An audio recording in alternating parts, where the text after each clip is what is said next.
Sir, sino po sila, sir? Carlo Jeep. Okay, Sir Carlo. Boss, anong auto tong dala natin, boss? 1993 Honda Civic hatchback. Okay, boss, may tema ba tong hatchback natin? Ano ba? Wala naman. Actually, ano lang yan. Binil ko lang ng... Your own taste. Yun sa trip ko. Sa trip mo, sa taste mo, boss, no? Tama ba, Boss Carlo? Okay, Boss Carlo, syempre, very curious sa mga auto natin. Paano ba kayo nahilig sa pagkukotse, boss? Sige po. Bata pa ako nun eh. So, yun lang.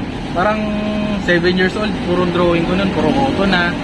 Tapos hanggang yung mga likod ng notebook ko, puro auto drawing nun. Puro kotse lang. Nagka-auto ko, mga pagka-graduate ko. Tapos, yun, Tuloy-tuloy na hanggang ngayon dito.